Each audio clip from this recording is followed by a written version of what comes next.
Hey Kev, let's follow this trail over here. This looks like there might be something waiting down there. All right. Hey, wait a minute. Do you hear that? Yeah, I thought it was just me. What the heck is that? I don't know what that is. Whoa, do you smell that too? That's unbelievable. Hey, look. What the? Hey, look, those branches are moving over there. What the heck is that? Holy cow, is that what I think it is? Look at that thing. Oh my God. It's a freaking Sasquatch.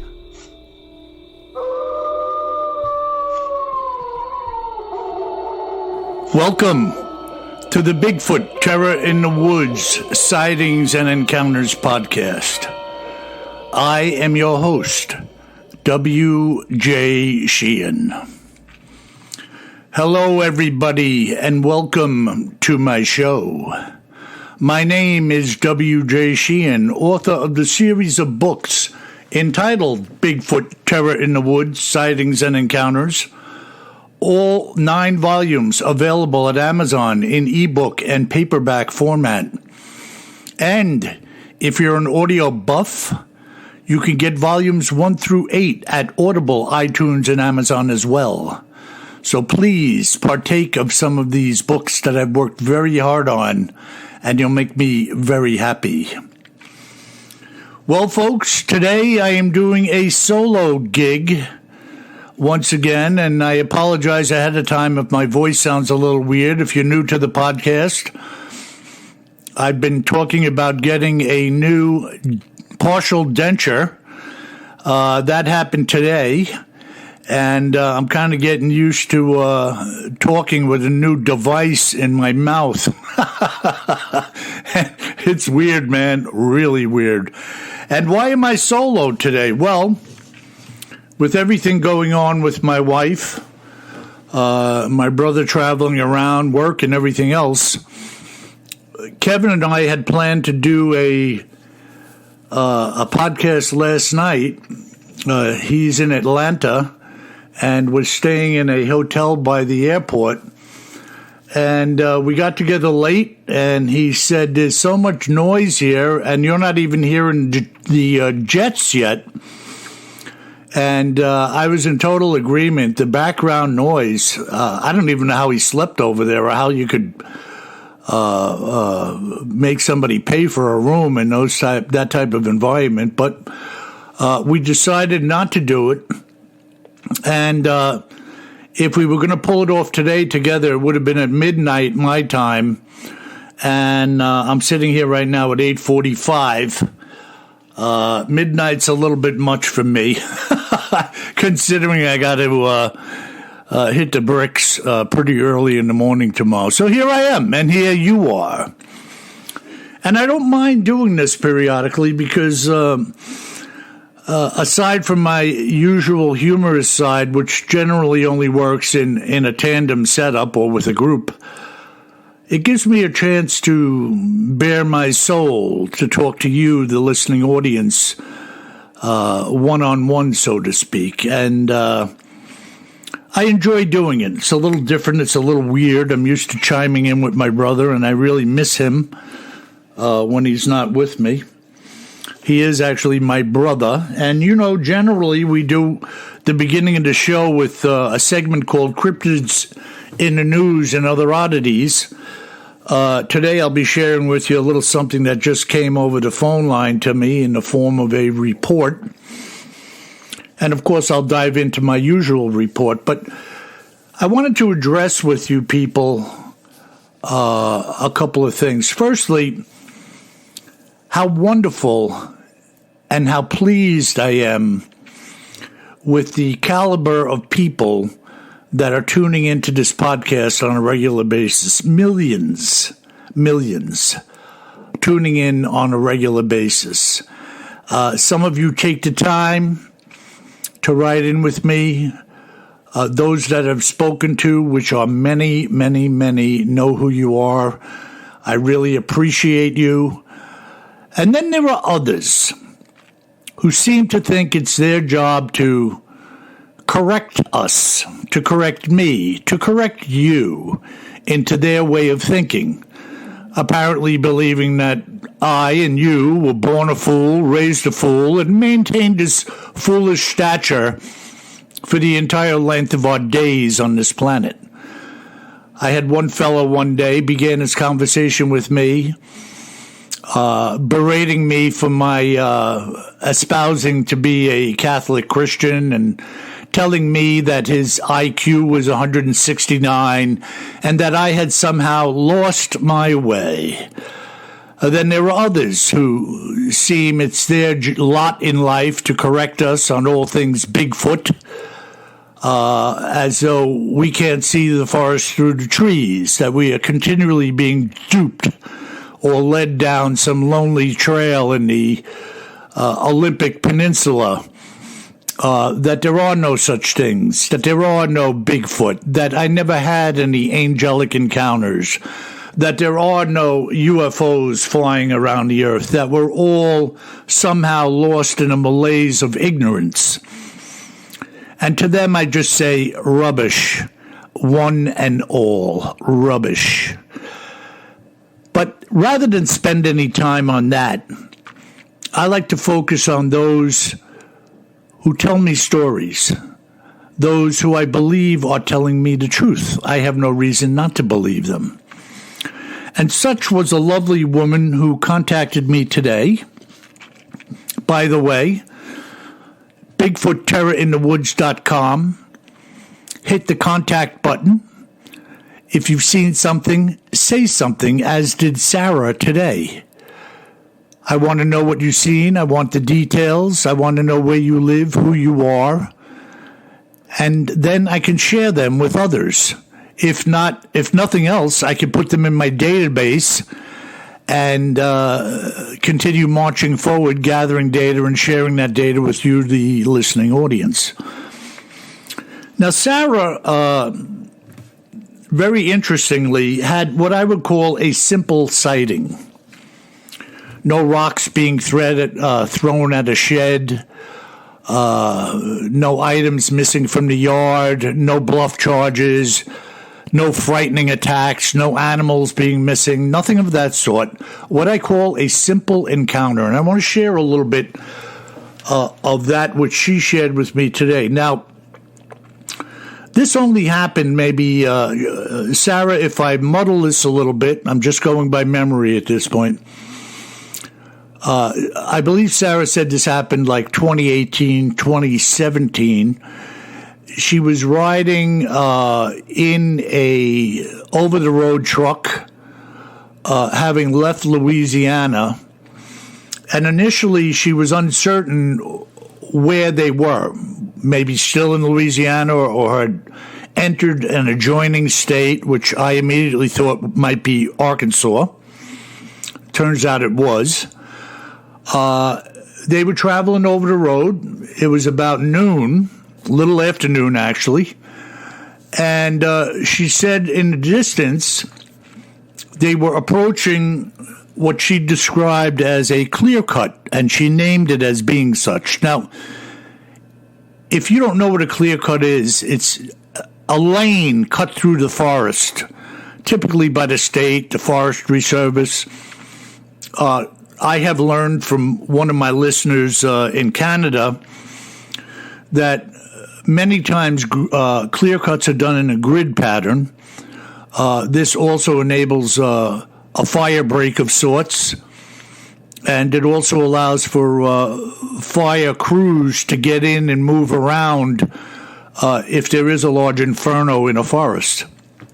But one of my listeners, who's an avid hunter, had also shared with me that many times the Forestry Service, in creating a clear cut, they do it to allow saplings and small trees to grow in there that the deer and other animals can then feed on, the leaves and whatnot. So I thought that was interesting.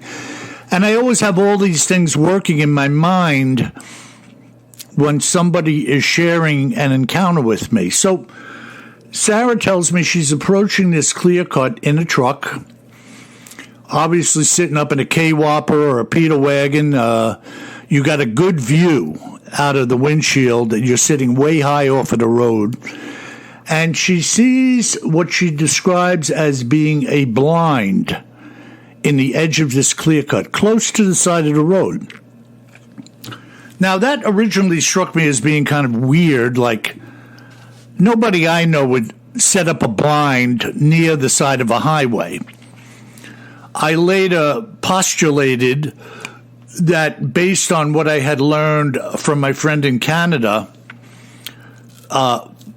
they may have set this blind up as a viewing stand out over the cut where they could sit with binoculars and see at times what's coming into the cut to eat or graze. At any rate, I didn't know initially that it was a purpose-built wooden structure with a couple of stairs. When she said blind, I'm thinking of a little aluminum pole tent, with the screened windows on it in camo pattern.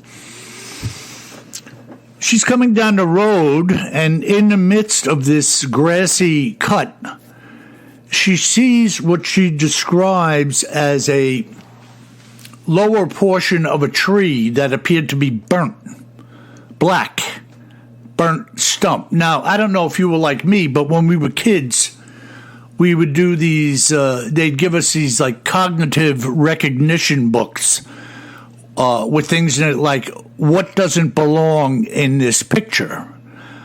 Many of you, I am sure, have experienced the same thing when you were youths.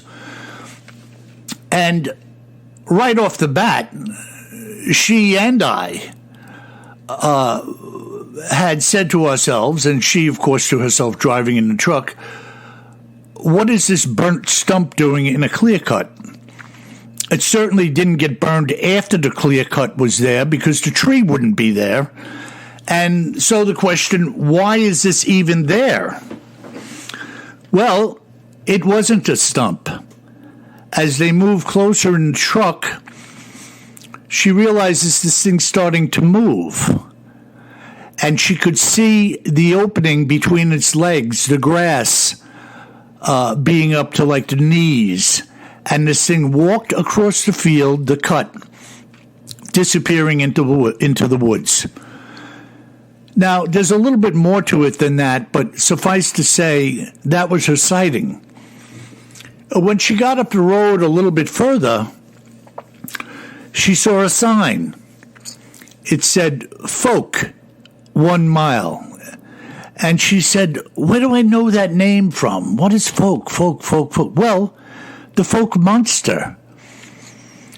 One of the most elaborate and well-known Bigfoot sightings to date. Of course, down there they call it the Folk monster. Like up north they call it the Ohio howler, Sasquatch, Bigfoot, Momo, swamp ape. Whatever the flavor of the day is. And she realized that, wow, maybe I just saw the Folk monster. And very interesting indeed. I have no reason to believe that Sarah did not see what she said she saw. Now, you could take the negative side and believe that everybody is full of a lot of hokum, but I don't espouse to that. I talk to a lot of really good people of all walks of life that are telling me their stories, and really, my gut tells me they're telling me the truth. Why would you lie? Sarah has no axe to grind with me. She seemed like a very nice and amiable woman, sharing her story out of sheer joy and excitement for the subject matter. And so there it is. I wanted to share it with you as Sarah gave it to me.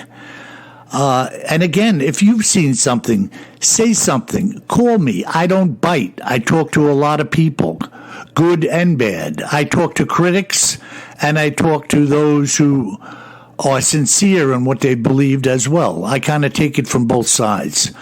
I prefer to talk to those of you who have had sightings and are sincere about it, but I do occasionally engage others as well who feel that I need some correction on my course, if you will. Now, I have something really interesting to share with you here, as I always try to share points of interest with you in the form of Bigfoot encounters or whatever other encounter I may have in my hands. And this was shared with me by two fellas, Dave Sorensen and Mike Ruddick, who were heading off to Jasper National Park in the summer of 1987. Both of these men were Ironman competitors and had traveled to the park from the Pittsburgh area of the United States. Now, Jasper is in Canada, if you don't know. Since they were competitive swimmers, runners, and bikers, their friendship had evolved into taking hiking trips together annually. This was one of those trips. Dave and Mike were both present for my interview, and so from here on out, it will be the two of them telling their story. Mike and I like to pick unusual rural places for our annual hikes. We're not necessarily looking for the greatest physical challenge, but we don't shy away from that either. For this trip, we picked the largest national park in the Canadian Rockies, and no matter how you slice it, this place is wild country. Within its borders, the park has some of the most beautiful rivers and snow-capped mountains that you'll ever set eyes on, as well as the most gorgeous lakes that you will ever see, surrounded by alpine meadow areas which I thought only existed in Switzerland. Additionally, the park is home to an abundance of wildlife, including bears, moose, and elk. One of the things that attracted us to this area was that you can actually stay in the town of Jasper. From Jasper, you could drive into many access areas of the park, with there being over 600 miles of trails within the park's boundaries. And I was told that most of them had started off as game trails. For our trip, we flew into Calgary International Airport and rented a car, with the transition being sweet and easy. There are a number of lodging accommodations located within the vicinity of the park, as well as horse outfitters and guide services for those who are interested in such things. It's quite a nice and well-thought-out operation, but that does not diminish the wildness of the country. Once you get deep into the park, the human footprint is scarcely present. On our first day in town, we wasted no time. We had seen a tram going up a mountainside and decided to check it out. The Jasper Tramway, as it's called, takes you up the side of Whistler Mountain, up to an elevation of about 7,500 feet. It's about a 10-minute ride, which is incredible to say the least. And at the top, there are boardwalks. I lost my trail. There are boardwalks and trails to walk on and have a look around. A tour guide told us that we were seeing 6 other mountain ranges, as well as the Athabasca River and some glacial lakes. It was an out-of-the-world experience, and I highly recommend it. For our first day's hike, we selected the Great Divide Trail. It was categorized as hard, which is fine for us. That day, there were some low-level wispy clouds which were floating over the valley with snow-covered mountain peaks visible in every direction that you turned. It would be very difficult to get lost here, because the mountains are always in view and alongside of you, serving as tremendous landmarks. The lake itself is about 14 or 15 miles long, and there are trails that follow its entire length on both sides. We decided to begin on a trail that hugged the side of the lake before meandering out into a heavily forested area. We were going to head southeast from our starting point and then stop to eat before turning around and making our way back out. As I said earlier, this is wild country. So the trail was a little more than animal footpaths, and at times the terrain was very rough and rocky, making the hike extremely arduous. We like to familiarize ourselves with the terrain before we hike, which is exactly why many novice hikers get into trouble. They, by not surveying the trail first, end up biting off more than they can chew when it comes to selecting a day's hike. Our first day's hike lasted about 6 or 7 hours, and believe me, it was quite a workout to complete. After spending a relaxing night in town conversing with some of the locals and chowing down, we made our plans for the next day. We decided to begin in the same area, but this time we would take a slightly more westerly approach. It looked like deeply timbered and rocky terrain lay in that direction, which, of course, would push our limits physically. We set out early the next day, making sure to carry 2 compasses like we always do.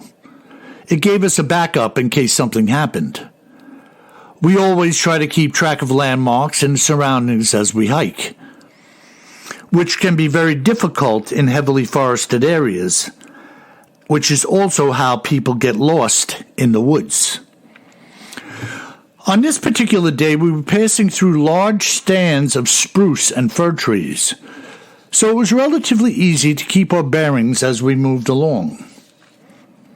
We were about 2 hours into the hike when we entered yet another stand of trees. This stand, however, was fairly dense, since all the trees had grown relatively close together. You couldn't see clearly for any great distance, but at times there were clear lanes for a couple of 100 feet through the trees. As we were approaching one such area, I waved to my partner, asking him to stop and be quiet.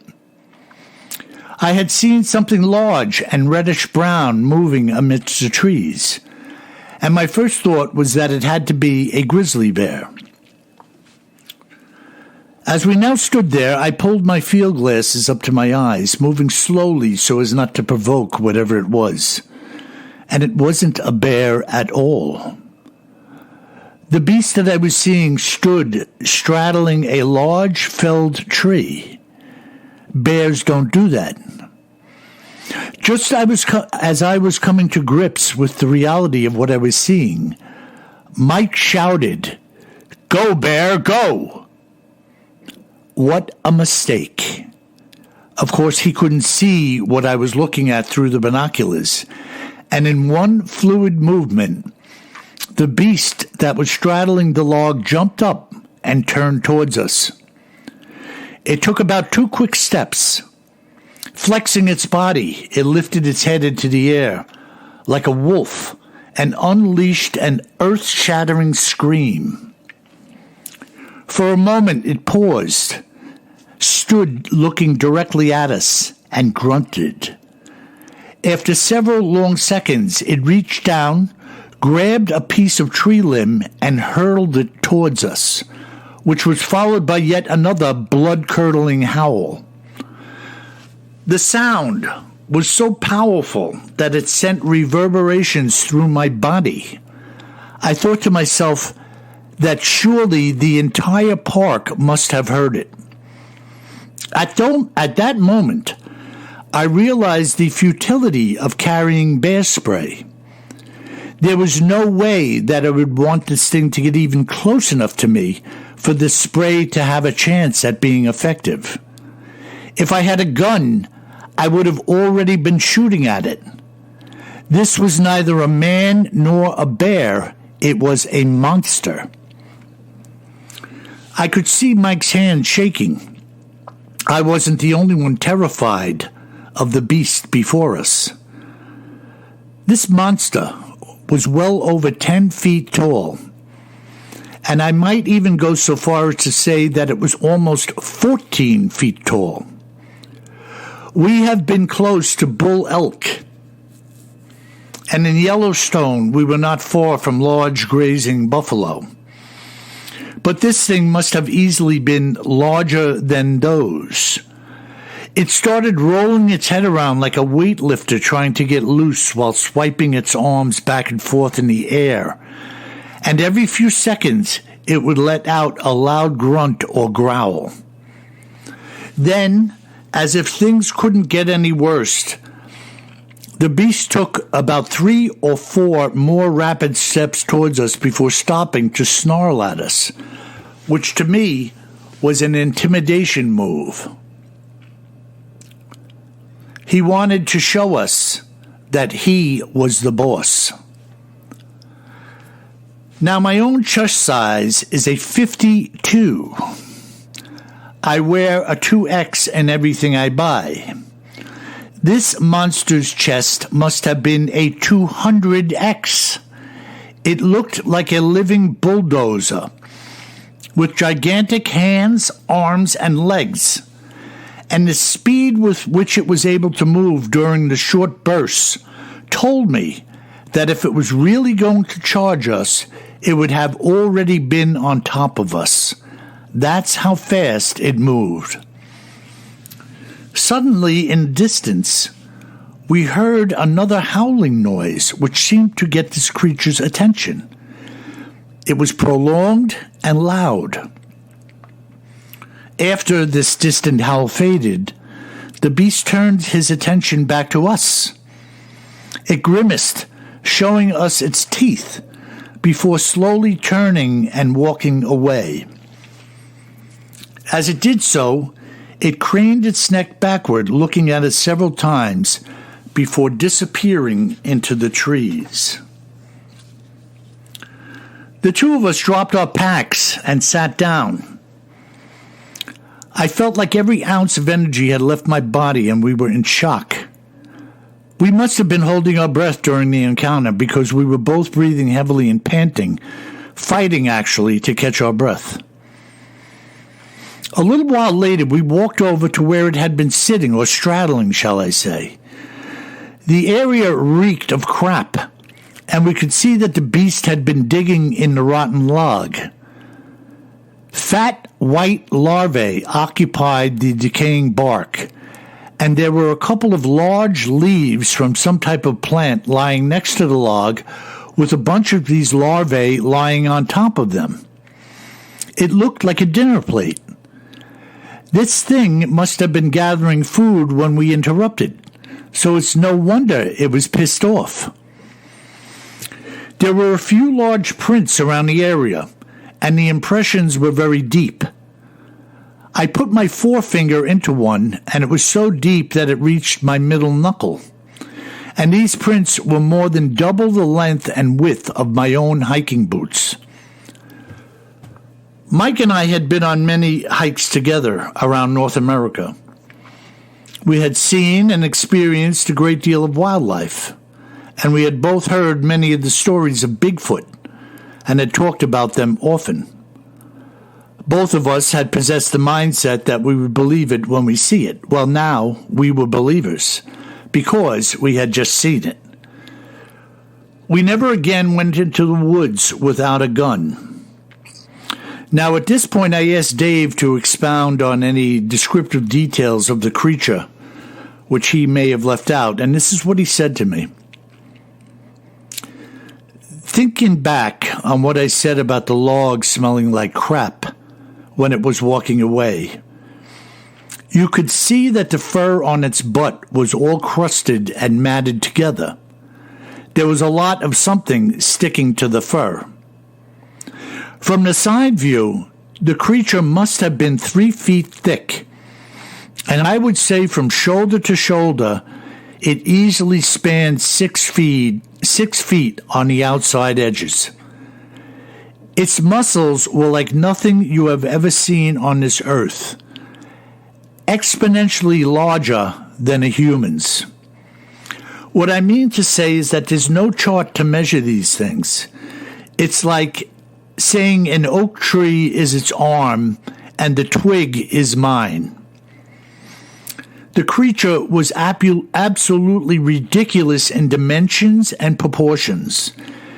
It looked so strong that it could probably pull over a rooted tree. When it grimaced at us, I could actually see little fangs, not like a tiger's, but longer than the rest of the teeth in its mouth. To me, that says that this thing eats meat. And thank God we weren't its next feast. Its hair was long and scraggly, unlike normal animal fur, and its jaw protruded from its face. The mouth area was massive when it howled. You could have put a cantaloupe in there with no problem whatsoever. You could see some of its body through the hair, which made me wonder how they stay warm in the winter. As you know, when the weather gets colder, an animal's fur typically thickens, but who's to say how these beasts were created? They are a complete and utter enigma to mankind. Now, there's a wise man, my friends, right? A complete and utter enigma to mankind. He's not touching it. He's not guessing about it. He simply sees what he sees and doesn't understand what he doesn't understand. He's not claiming expertise just because he's seen one. And by the way, when we speak of expertise, I'd really like to know who decided that Bigfoot is a nocturnal creature. I'd have to say, having not counted them, that the majority, the vast majority of Bigfoot sightings that I've heard to date, including the one I just shared with you briefly from Sarah, happen during daylight hours, after sunrise, before sunset, and anywhere in between, including the busiest, most sunny parts of the day around the world. So where the purported experts get the info that they need to march around with flashlights and night vision, heck, if I was going to look for Bigfoot, I'd be marching around during the day like Patterson and Gimlin were on horseback when they took the Patty film. Broad daylight in the woods, stomping around in the Pacific Northwest. Anyways, that's the story. I don't know about you. I'd be frightened to death if I had this encounter. And here again is a guy saying a can of bear spray would do you no good. So kind of wise up when it comes to that. Bear spray doesn't necessarily work on bears, and it certainly doesn't work on Bigfoot. And he was wise enough to say if this thing had been close enough, it probably wouldn't have been an effective mode of deterrent, if you catch my drift. So there you have it. Another excellent account from a couple of Ironmen in Jasper National Park up in Canada. And a big hello to all of our listeners up in Canada. And I know there are many, many, many of you. A big shout out to all of you, and I hope to hear from you soon.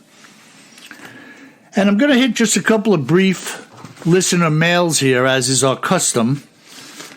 Cutting it a little short for tonight, because I'm not with my brother. And I have something here from Shannon, who actually is in my brother's neighborhood somewhere, Raleigh, North Carolina. And Shannon writes, the subject being Goat Man. Message. Bill, Kevin, I love the show. I've been listening for years. I've been listening for years. I guess she left out a word here because I think she meant to say years ago, I had a Bigfoot sighting I had. Now, this is a little screwy. I love the show. I've been listening for years ago about a Bigfoot sighting I had. Make of that what you will. Your podcast was a godsend when I was pregnant and as uncomfortable as I was watching a TV show, excuse me, and it talked about Goat Man. Oh, I know what's wrong with this thing. I cut it off in the printing. I'm sorry about that. I'm looking at this like, what is this mess here? It got trimmed off when it came out of my printer, so several words on the ends of either of 3 or 4 lines are clipped off. But anyway, let me go through it this way, or go about it this way. Shannon is obviously asking us about the subject of Goat Man and asking us what we think about it. Shannon, I don't know a heck of a lot about Goat Man. To date, I don't believe I've had one encounter from anybody ascribed to the sighting of a Goat Man. Some time ago, I had seen some show where they were purporting Goat Man to be around West Virginia or somewhere in the Southland. But I don't know anybody